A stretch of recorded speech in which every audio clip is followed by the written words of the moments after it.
Alors donc, élèves de première S, voici la suite de notre leçon sur les interactions fondamentales, où nous avons vu les deux premières, gravitationnelle et électromagnétique. Je vous rappelle que la force gravitationnelle est toujours attractive, alors que la force électromagnétique peut être répulsive ou attractive selon que les charges ont le même signe ou des signes opposés. Maintenant, voyons l'interaction forte. Alors, un noyau d'atomes, comme vous le savez, est constitué de neutrons et de protons. Par exemple, voilà un noyau, très symboliquement représenté par des ronds rouges protons et des ronds jaunes neutrons. Voilà. Comme les neutrons ne sont pas chargés, nous l'avons vu, autrement dit Q indice N égale 0, ils ne ressentent pas la force électromagnétique qui, comme vous le savez, s'exprime selon la loi de Coulomb, où au numérateur on écrit le produit des charges. Donc le produit des charges avec un neutron fera 0. Eh bien, faisons abstraction des neutrons. On va faire comme si on ne les voyait pas. Eh bien, nous obtenons ceci. Et la question qu'on se pose, c'est comment, puisque la force qui s'exerce entre les protons, qui sont tous de même signe, est une force répulsive extrêmement grande. Souvenez-vous de l'exercice avec l'atome d'hydrogène où on avait trouvé une force d'attraction énorme entre le proton et l'électron comparée par exemple à la force gravitationnelle. Eh bien, comment se fait-il que les protons qui se repoussent avec une force énorme puissent rester ensemble dans le noyau? Autrement dit, comment se fait-il que le noyau puisse exister?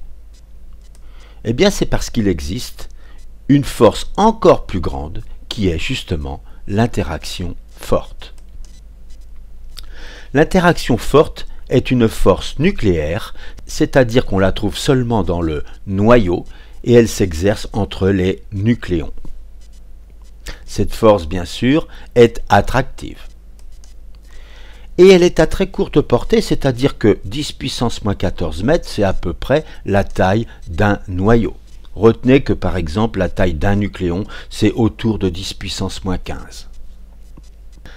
Cette interaction forte, elle est, alors ça dépend, elle est 10, 20, 50, 100 fois et plus supérieure à la force électromagnétique. On ne peut pas comparer exactement parce que cela dépend de la distance entre les particules.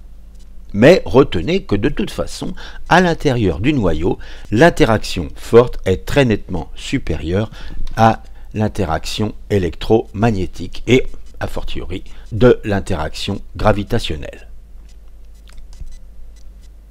Alors, pour rendre un peu plus concret cette force qui agit à courte distance, en comparaison par exemple de la force électromagnétique qui agit à très longue portée, qui a une portée infinie, on va faire une petite analogie.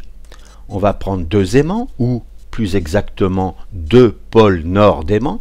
Vous savez sans doute que deux pôles identiques se repoussent alors que deux pôles différents s'attirent. Donc ici nos deux pôles nord vont se repousser. Et je vais poser les aimants sur des petits chariots. Je vais stabiliser ça avec de la ficelle. Voilà, j'attache bien. Je vais maintenant sur les pôles nord ici mettre de la colle. Alors j'imagine une colle qui colle bien, assez visqueuse. Voilà. Et mes chariots, je les pose sur des rails. Maintenant, j'écarte les chariots. Voilà. Et je vais maintenant les lancer l'un vers l'autre avec une grande vitesse. Top! Ah, j'ai pas lancé assez vite, vous voyez, parce qu'ils ne se sont pas approchés suffisamment. Alors, je vais faire plus fort. Top! Oui, j'ai réussi. Alors, vous voyez, maintenant que les chariots ont réussi à s'approcher suffisamment, eh bien, ils ne se repoussent plus parce que la colle entre en jeu maintenant. Et vous voyez que la colle ne pouvait agir qu'à très courte distance. Eh bien, maintenant, la colle entre en jeu, elle est attractive, elle empêche maintenant les aimants de se séparer. Alors, si maintenant, on prend deux protons, et que l'on considère, alors c'est plus de la colle maintenant, c'est une zone, attention vous ne confondez pas avec l'atome, hein. Ceci c'est une zone délimitée par exemple la frontière ici qui sera la frontière entre la zone où c'est la force électromagnétique qui l'emporte, c'est-à-dire par exemple ici, et la zone où c'est l'interaction forte qui l'emporte. Donc ici, à l'intérieur de cette zone, l'interaction forte l'emporte sur l'interaction électromagnétique. Alors voyons ce qui se passe. Écartons les protons et lançons les deux protons l'un vers l'autre avec une grande vitesse. Ah, on n'a pas fait assez vite, alors on va faire encore plus vite. Oui! Vous voyez maintenant que chaque proton se trouve dans la zone d'action de cette interaction forte et donc maintenant les protons sont pris en charge par l'interaction forte, ils vont se mettre l'un sur l'autre comme ça. Ils se tiennent l'un l'autre très très fort et maintenant, même s'il y a une force répulsive énorme, ça ne suffit pas pour les séparer. Enfin, voyons l'interaction faible, la quatrième. Alors c'est aussi une force nucléaire, c'est-à-dire qu'on ne la rencontrera également que dans le noyau. Elle est à très courte portée, mais encore bien plus petite que l'interaction forte. Là, c'est vraiment une portée très très très petite. Et entre autres, eh bien, cette interaction faible, que nous ne détaillerons pas, hein, eh bien, elle permet de comprendre la radioactivité bêta, une radioactivité que vous étudierez dans la prochaine leçon. Alors là, j'ai grossi énormément un proton et un neutron, et vous voyez que grosso modo, nous aurions cette petite zone-là comme portée de cette interaction faible. Donc vous voyez que à l'intérieur d'un nucléon, eh bien, c'est ça la portée de l'interaction faible. Alors évidemment, si je me mets ici à la frontière, je comprends que une partie du neutron et une partie du proton de l'autre côté peuvent interagir, mais c'est vraiment une localisé ici, alors que l'interaction forte, eh bien, une partie du neutron qui est ici et une partie du proton qui est là peuvent très bien agir. Entre deux nucléons, l'interaction faible est environ, c'est toujours pareil, il faut être prudent parce qu'il faut comparer des choses comparables, mais environ 100 fois plus faible que l'interaction forte. Domaine de prédominance.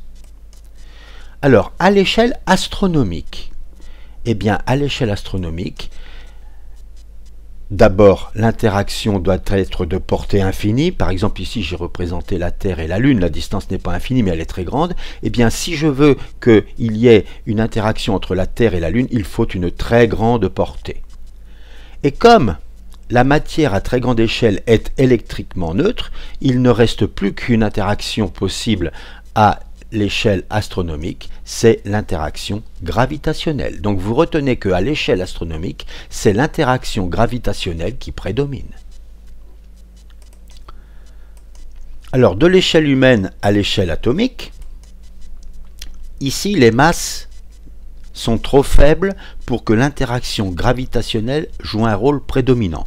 Pensez à tous les objets de la vie quotidienne, on ne les voit jamais aller l'un vers l'autre parce qu'ils s'attirent et pourtant cette force d'attraction existe, mais elle est beaucoup trop faible pour être mise en évidence. D'autre part, les interactions faibles et fortes sont confinées dans les noyaux, donc il ne reste plus que l'interaction électromagnétique. Et l'interaction électromagnétique prédomine donc à l'échelle humaine jusqu'à l'échelle atomique. Enfin, à l'échelle du noyau, comme on vient de le voir, ce sont les interactions faibles et fortes qui prédominent, bien sûr. La leçon est terminée. La prochaine fois, nous verrons une leçon de physique nucléaire. En attendant, travaillez bien, faites beaucoup d'exercices et surtout, n'oubliez pas de vous abonner. Au revoir.